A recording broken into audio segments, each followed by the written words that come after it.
성도 여러분, 세상은 여전히 힘들고 요동치는 파도와 같이 흔들리지만 주 안에서 참된 평안을 누리고 있을 것을 믿습니다. 지난주에는 예수님의 들리심에 대해서 말씀드렸습니다. 예수님의 들리심은 십자가를 의미하지만 그 십자가로 인하여 예수님께서 하늘로 영광 가운데 들리셨고 그 들리심을 통하여 하늘로 통하는 길을 열어놓으셨습니다. 그리고 그 길을 통하여 우리 성도들을 이 땅에서 이미 들려져서 영원히 여전히 풍파많은 세상이지만 천국을 살고 있고 마지막 날 주께서 호령과 천사장의 소리로 강림하실 때에 다 들어 올려져서 영원한 아버지 나라의 백성으로 살게 될 것입니다. 이 이야기와 연결된 이야기로 오늘은 요한복음 12장 36절에서 50절의 말씀으로 믿는다고 다 구원받는 것은 아닙니다. 라는 제목으로 말씀을 드리도록 하겠습니다. 본문 37절을 보겠습니다. 이렇게 많은 표적을 그들 앞에 행하셨으나 그들이 믿지 아니하니. 요한복음의 특징 중 하나는 유대인들의 불신앙을 탐색하는 내용입니다. 예수님께서 이적을 행하신 것은 인간의 호기심이나 일으키려는 것이 아니라 그것은 예수님 자신이 메시아이심을 보여주시는 표적이며 주님께로 이끄시는 복음의 선포입니다. 그런데 그런 표적을 많이 나타내셨지만 그들이 믿지 않았다는 것은 그들 자신의 책임인 것입니다. 그래서 그들은 주에 대한 형벌을 피할 길 없어진 것입니다. 이런 불신앙에 대해서 이미 구약 성경은 예언하고 있습니다. 그 말씀을 본문에서 이렇게 인용하고 있습니다. 요한복음 12장 38절에서 41절의 말씀입니다. 이는 선지자 이사야의 말씀을 이루려 하심이라. 이르되 주여 우리의 들은 말을 누가 믿었으며 우리의 팔이 누구에게 나타났나이까 하였더라. 그들이 능히 믿지 못한 것은 이 때문이니 곧 이사야가 다시 일렀으되 그들의 눈을 멀게 하시고 그들의 마음을 완고하게 하셨으니 이는 그들로 하여금 눈으로 보고 마음으로 깨닫고 돌이켜 내게 고침을 받지 못하게 하려 함이라 하였음이더라. 이사야가 이렇게 말한 것은 주의 영광을 보고 주를 가리켜 말한 것이라. 그래서 본문에서도 이는 이사야 선지자의 말씀을 이루려 하심이라고 말씀하십니다. 이 예언은 그리스도를 믿는 자들의 수요가 많지 않다는 우회적인 표현입니다. 여기서 주의 팔이란 주님께서 사람의 마음의 눈을 열어 복음을 깨닫게 하시는 능력을 말합니다. 이 예언과 같이 예수님을 믿는 자들은 그때에 별로 많지 않았습니다. 그 이유를 이사야가 이렇게 예언했기 때문입니다. 은혜가 많을수록 불신앙을 고집하는 것은 그들이 택함을 받지 못했기 때문입니다. 저희 눈을 멀게 하시고 저희 마음을 완고하게 하셨으니 이는 저희로 하여금 눈으로 보고 마음으로 깨닫고 돌이켜 내게 고침을 받지 못하게 하려 함이라는 말씀을 이사야가 주님의 영광을 본 뒤에 받은 말씀입니다. 이 말씀의 뜻은 하나님께서 선한 인간들을 강팍하게 만드셨다는 것이 아니라 인간이 하나님을 반역했는데 하나님께서 그들을 돌아오게 하지 않으시고 그대로 버려두셨다는 말입니다. 이 모든 것이 하나님의 계획 속에 들어 있었지만 유대인들이 눈이 멀고 마음이 완고하게 된 것은 그 책임이 그들 자신에게 있는 것이지 하나님께 있는 것은 아닙니다. 이사야서 6장 8절에서 10절입니다. 또 내가 또 주의 목소리를 들으니 주께서 이르시되 내가 누구를 보내며 누가 우리를 갈고 하시니 그때에 내가 이르되 내가 여기 있나이다.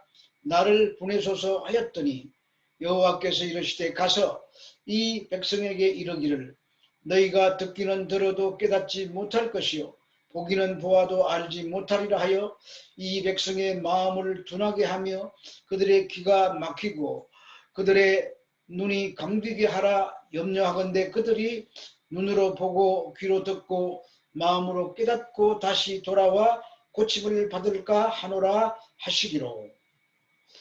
이사야는 묵시 중에서 보좌에 앉으신 주님의 영광을 본 일이 있었는데 그때 주님께서 내가 누구를 보내며 누가 우리를 위하여 갈 거라고 말씀하시는 것을 듣고 자신이 가겠다고 하자 가면서 전하라는 하나님의 말씀이 스스로 고침을 받지 못하게 하라는 것이었습니다. 우리는 흔히 예수님이 이 땅에 오신 것은 한 사람이라도 더 구원하기 위하여 오셨다는 생각을 하고 있습니다. 그러나 오늘 예수님의 말씀은 사람들이 나를 믿지 못하는 이유는 하나님께서 귀를 막으시고 눈을 못 보게 하셨기 때문이라고 하십니다. 그러므로 사람들이 스스로 깨닫고 돌이켜서 예수님은 믿을 수가 없는 것입니다. 따라서 오늘 본문에 믿지 않는 이유가 하나님께서 그렇게 하셨기 때문이라는 말씀처럼 들립니다. 그러나 이 말씀은 우리가 자신의 생각이나 스스로의 노력으로는 절대 예수를 믿을 수 없다는 말입니다. 이렇게 말하면 하나님이 믿지 못하게 하셨으니 믿지 못하여 지옥 가는 것도 하나님의 책임이라고 할 것입니다. 그러나 인간이 죄를 범하여 심판을 받게 되는 것입니다. 그런 죄인들이 스스로 돌이켜 하나님께로 나올 수 없습니다. 그러나 그런 죄인들 중에 은혜를 베푸셔서 하나님께로 돌아오는 하나님의 백성들이 있습니다. 마태복음 13장 14절에서 17절 말씀입니다.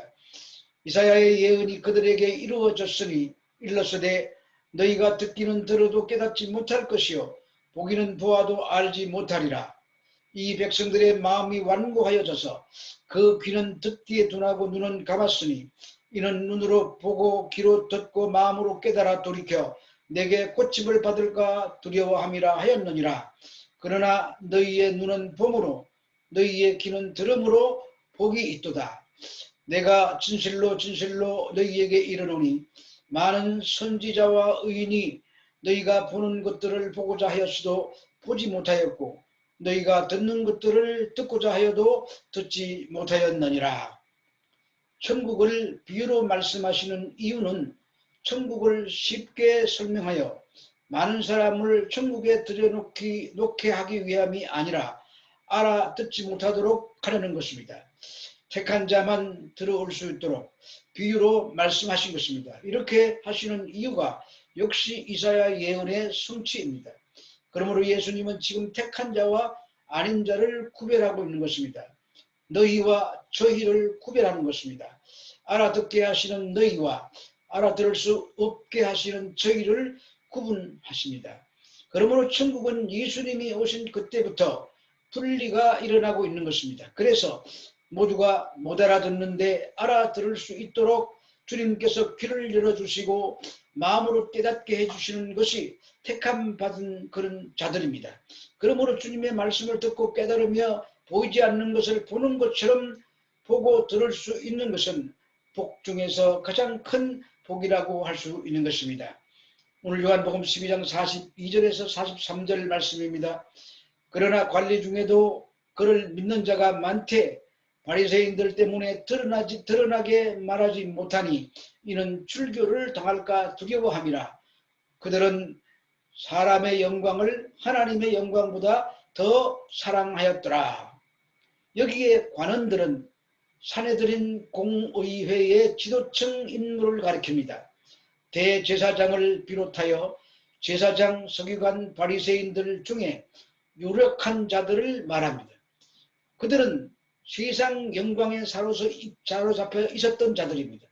그러나 그들 중에 믿는 자들이 많다는 것은 예수님의 메시아이신 사실을 부정할 수 없을 정도로 그것이 명백하였기 때문입니다. 본문에 그러나 관리 중에도 라는 표현은 매우 역설적인 표현입니다. 그들이 예수 그리스도를 예수를 그리스도로 믿었으나 그럼에도 불구하고 그 믿은 바를 공적으로 여러 사람 앞에서는 자신의 신앙을 고백하지 않았다는 말입니다. 그것을 가르쳐 진리에 대한 지식의 부족이 아니고 하나님 영광보다 사람의 영광을 더 사랑한 까닭이라고 성경은 지적하고 있습니다. 신앙은 여러 사람 앞에 시인할 때 확실해지는 것입니다. 그러나 아무리 믿는다고 해도 공적으로 고백하지 않으면 그 신앙은 곧 사그라들게 됩니다. 예수가 구세주라는 사실을 확인했다면 언제 어디서든지 자신의 신앙을 담대하게 고백할 수 있어야 합니다. 여기 관원들처럼 예수님이 구세주이심을 확인하고도 하나님의 영광보다 자신의 체면 때문에 고백하지 못한다면 그것은 아무리 믿는다고 우겨도 불신앙에 지나지 않는 것입니다. 하나님은 영원하십니다. 그분이 우리의 생사화복을 지고 계십니다. 이 세상은 잠깐이지만 저 세상은 끝이 없습니다. 그러므로 예수가 구세주라는 사실을 확인했다면 인간의 칭찬이나 영광을 구하지 말고 오직 하나님의 칭찬과 영광을 드러내기 위해서 담대히 신앙을 고백해야 하는 것입니다. 그런데 오늘날 교회 안에서도 믿음이 있다고 하다가도 세상에 나가면 자신의 믿음을 고백하지 못하는 그런 교인들이 많습니다. 오늘 본문에 나오는 유대 관리와 똑같은 자들입니다. 따라서 믿는다고 해도 다 구원받지 못하는 것입니다. 마태복음 10장 32절에서 누구든지 사람 앞에서 나를 시인하면 나도 하늘에 계신 내 아버지 앞에서 그를 시인할 것이요. 로마서 10장 9절에서도 내가 만일 내 입으로 예수를 주로 시인하며 또 하나님께서 그를 죽은 자 가운데서 살리신 것을 내 마음에 믿으면 구원을 받으리라고 하셨기 때문입니다. 이 밖에도 신약 성경에 유사한 말씀이 12곳이나 더 있습니다. 그러므로 사람 앞에 시인하는 믿음이 참된 믿음인 것입니다. 그래서 그렇게 살려고 애를 쓰게 되는 것입니다. 그런데 대다수의 사람들이 믿는 자나 믿지 않는 자나 할 것 없이 자기 이름을 드러내려고 애씁니다. 자기 이름이 드러나고 자기 이름이 높임 받기를 원하는 것입니다. 그것이 자기의 영광을 추구하는 것입니다. 그런데 주기도문에 보면은 하늘에 계신 우리 아버지여 아버지 이름이 거룩히 여김을 받으시오며 라고 고백하고 있습니다. 그래서 하나님은 자기의 영광을 결코 빼앗기지 아니하시는 분입니다. 그것은 이사야서 42장 8절에서 나는 여호와니 이는 내 이름이라 나는 내 영광을 다른 자에게서 내 찬송을 우상에게 주지 아니하리라고 하셨기 때문입니다. 그러므로 하나님의 영광을 가로채 자신이 영광을 받으려는 인간은 하나님이 대적이 되는 것이고 그러한 사람들이 아무리 교회를 열심히 다닌다고 할지라도 그는 하나님의 영광을 가로챘으므로 하늘나라에 들어가지 못하는 구원받지 못하는 사람이 되는 것입니다. 시편 115편 1절에 보면 영광을 주께 돌릴 것을 말하고 있습니다. 여호와여 영광을 우리에게 돌리지 마옵소서. 우리에게 돌리지 마옵소서. 오직 주의 인자하심과 진실하심을 인하여 주의 이름에 돌리소서라고 합니다.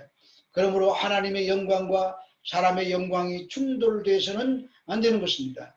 그런데 당시 관원들이 예수를 구세주로 확인했지만 유대교에서 출교당해서 자기 이름이 욕을 먹을 것이 두려워 예수 믿는다는 말을 못한 것입니다. 결국 자신의 영광을 하나님 영광보다 더 사랑하는 것입니다. 우리는 성경에 나오는 수로보니게 여인처럼 개라도 주인의 밥상에서 떨어지는 부스러기를 먹는다는 고백을 할 수 있어야 합니다. 이방인 백부장이 가라고 하면 가고 오라고 하면 오는 것처럼 주님이 말씀으로만 하옵소서 그러면 내 하인이 낫겠습니다라는 고백을 할 수 있어야 하는 것입니다. 요한복음 12장 44절에서 46절의 말씀입니다. 예수께서 외쳐 이르시되 나를 믿는 자는 나를 믿는 것이 아니요 나를 보내신 이를 믿는 것이며 나를 보는 자는 나를 보내신 이를 보는 것이니라. 나는 빛으로 세상에 왔나니 무릇 나를 믿는 자로 어둠에 거하지 않게 하려 함이로라. 나를 믿는 자는 나를 믿는 것이 아니라 하나님을 믿는 것이고 나를 본 자는 하나님을 본 것이고 나를 믿는 자는 어둠에 다니지 아니한다고 하십니다. 그런데 이 말이 유대인에게는 참남하게 들렸습니다. 자신이 하나님인 것처럼 말씀하시니 기가 막힐 노릇이었었습니다. 그것은 그들이 기다리던 메시아와 지금 예수님의 모습과는 너무도 달랐기 때문입니다. 예수가 메시아라면 나귀 새끼를 타고 오시고 천대받는 모습으로 오실 리가 없다는 것입니다. 세리와 창기들과 어울리지 않았을 것이라고 생각했습니다. 메시아가 이렇게 낮고 연약한 모습으로 오실 수가 없다는 말입니다. 예수님이 오셔서 하는 일이라는 것이 자신들처럼 잘 믿고 있다는 그런 자들은 오히려 배척하시고 가난하고 병들고 약한 자들과 친구가 되어 주시다니 이럴 수가 없다는 말입니다. 그래서 자신들이 열망하던 메시아 상이 다 무너져 내리는 절망을 맛본 것입니다. 최후의 순간이라도 기적을 갈구하면서 멀찌감치 십자가의 현장을 따라갔던 자들도 결국은 그 처참하고 무력한 죽음 앞에서 내가 그동안 무언가 잘못되어서 이렇게 정신없이 3년을 따라다녔나 보다. 이제 뭘 하지? 그래서 고기나 잡으러 가자고 말한 것입니다. 그러므로 예수님을 믿는 것이 하나님을 믿는 것이요. 예수님을 본 것이 하나님을 보게 되었다는 것은 예수님이 하시는 모든 말씀은 자신의 말이 아니라 하나님의 명령이라는 것을 알아야 하는 것입니다. 하나님의 명령이 영생입니다. 영생이 없는 우리에게 하나님이 명령하시면 영생이 되는 것입니다. 그 일을 지금 예수님이 하고 계시는 것입니다. 그러므로 나의 말을 듣고 나를 믿는 것은 곧 하나님을 믿고 하나님 말씀을 듣는 것이라고 하니 유대인들이 이런 예수를 가만히 둘 수가 없었습니다. 그래서 달려들여 죽이려고 한 것입니다. 자신들이 기대하는 그런 하나님의 모습이 아니라는 것입니다. 그러나 예수님이 그렇게 오셔야 할 이유가 있습니다. 요한복음 12장 47절에서 50절 말씀입니다. 사람이 내 말을 듣고 지키지 아니할지라도 내가 그를 심판하지 아니하노라. 내가 온 것은 세상을 심판하려 함이 아니요 세상을 구원하려 함이로라. 나를 저버리고 내 말을 받지 아니하는 자를 심판할 이가 있으니 곧 내가 한 그 말이 마지막 날에 그를 심판하리라. 내가 내 자유로 말한 것이 아니요 나를 보내신 아버지께서 내가 말할 것과 내가 이룰 것을 친히 명령하여 주셨으니 나는 그의 명령이 영생인 줄 아노라. 그러므로 내가 이르는 것은 내 아버지께서 내게 말씀하신 그대로니라 하시니라. 그럼에도 불구하고 예수님이 오신 것은 심판하러 오신 것이 아니라 구원하러 오셨다고 하십니다. 심판은 예수님이 하신 그 말씀이 심판을 하는 것입니다. 그러므로 지금 예수님의 말씀을 듣고 믿는 자는 영생을 얻는 것이요 예수님의 말씀을 믿지 않으면 그것이 바로 심판이 되는 것입니다. 따라서 예수님이 그런 모습으로 오신 것은 지금은 구원의 때라는 말인 것입니다. 이사야서 61장에 보면은 은혜의 날만 있는 것이 아니라 신원의 날도 있습니다. 이 날은 심판의 날입니다. 주님은 여호와의 은혜의 해와 신원의 날을 전파하는 역할을 하기 위해서 이 세상에 오신 분이십니다. 가난한 자에게 아름다운 소식을, 마음이 상한 자를 고치시며 포로된 자에게 자유를, 갇힌 자에게 노임을 전파하는 것입니다. 그러므로 이런 자에게는 복음이 되는데 그렇지 않은 자에게는 심판이 되는 것입니다. 자신들의 의로 무장을 하고서 스스로 의롭다고 여기는 자들에게는 심판의 소식이 되는 것입니다. 그러나 오늘 요한복음의 말씀에서 심판은 예수님이 하시는 것이 아니라 예수님이 하신 그 말씀이 심판하실 것입니다. 여러분들은 어떠합니까? 예수가 구세주로 믿어져서 어디 가나 부끄러워하지 않고 믿음의 고백을 하십니까? 그 사실은 본인이 누구보다도 잘 알 것입니다. 기도하겠습니다. 살아계신 좋으신 하나님, 오늘도 믿는 자보다 믿지 않는 자들이 더 많습니다. 그러나 믿는다고 말하면서도 교회에 열심히 다니고 신앙생활 잘 한다고 말하면서도 자기의 영광을 빼앗기기 싫어서 자신의 영광을 드러내면서 예수님에 대한 믿음을 이렇게 깔고 뭉개는 사람들이 이 안에도 굉장히 많이 있습니다. 하나님 그들을 불쌍히 여기시고 그들이 돌이켜 주님의 영광을 위하여 믿음으로 살 수 있도록 은혜 베풀어 주시옵소서. 주님의 이름을 부르는 것을 부끄럽게 여기지 아니하시고 그것을 복으로 알며 어디로 가든지 담대히 신앙 고백을 할 수 있도록 은혜 베풀어 주시옵소서. 예수님 이름으로 기도합니다. 아멘.